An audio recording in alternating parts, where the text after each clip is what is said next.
Chapter 2. Finally, Ellie whispered, sinking into the window seat. The airport rush had been overwhelming, and she had half-breathed a sigh of relief.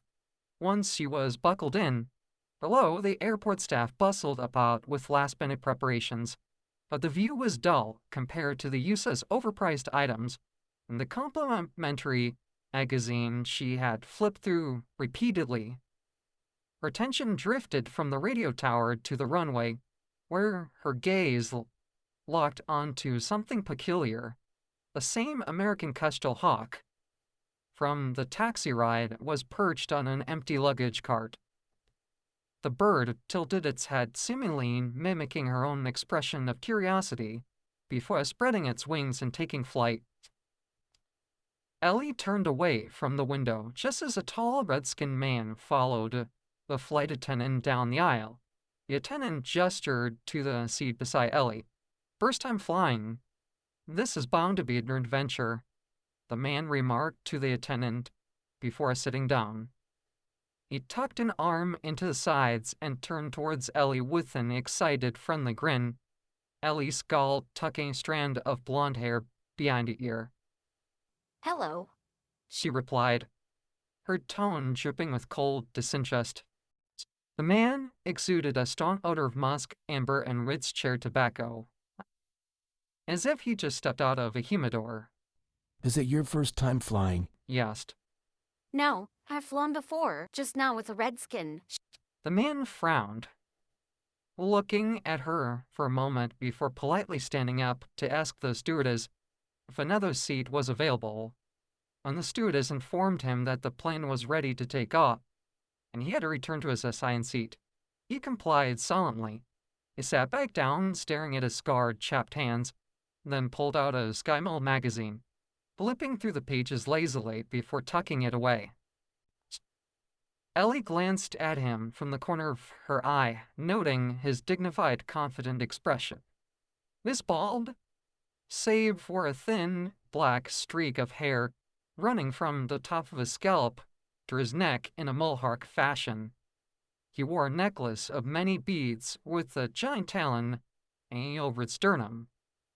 The man glanced back at Ellie and let out a small, quiet scoff. Find something fascinating, Redskin.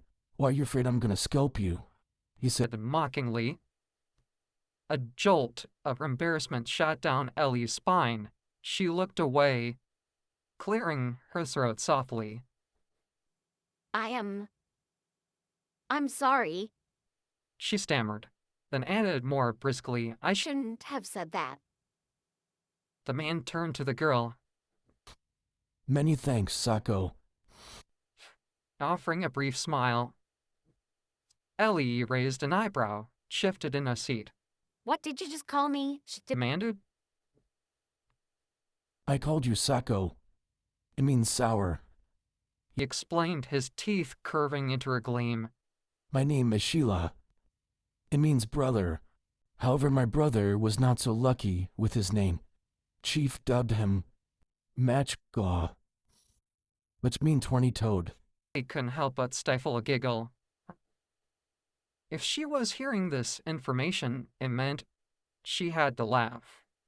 Instead, she offered a small smirk. My name is Ellie, but you can call me Sako if you want. I probably deserve the title anyways. She noticed the sea light begin to flash. Just perfect, she Muttered. I was wondering when are we gonna get the show on the road. Good afternoon, passengers. The captain's voice announced over the intercom. This is your captain speaking. I'd like to thank you for flying with us today. We'd like to ask everyone to fasten your seatbelts at this time. Please turn off all electronic devices.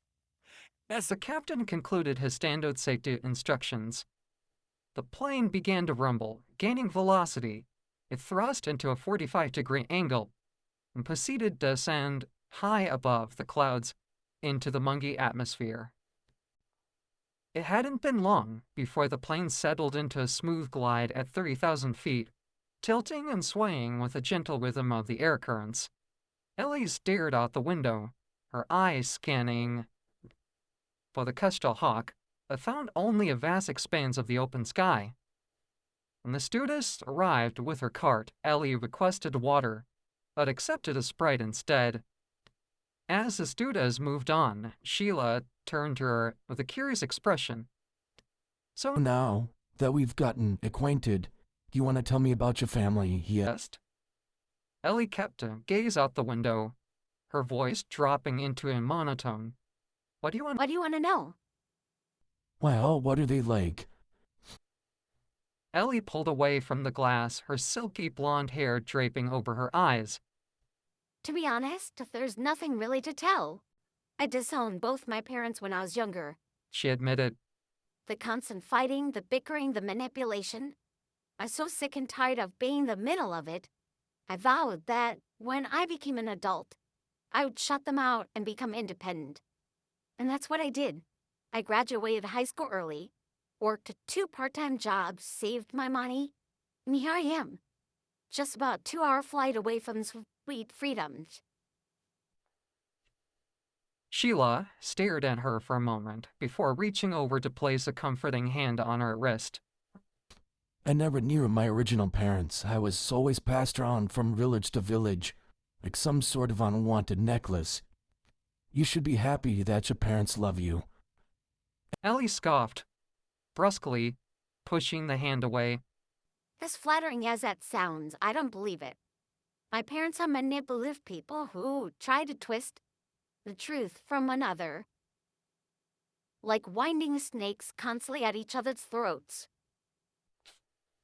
She let out a soft sigh and reached down to recline her chair. If you'll excuse me, she said, shutting her eyes. I'd like to get some rest. It's a long flight, and I need to save my energy for my grand adventure. Sheila smiled softly as he reclined his own chair. What are you doing? Ellie asked, annoyed. It's not easy being a Hana. He chuckled. Ellie sighed and grumbled. Fine, whatever. Just stay on your side.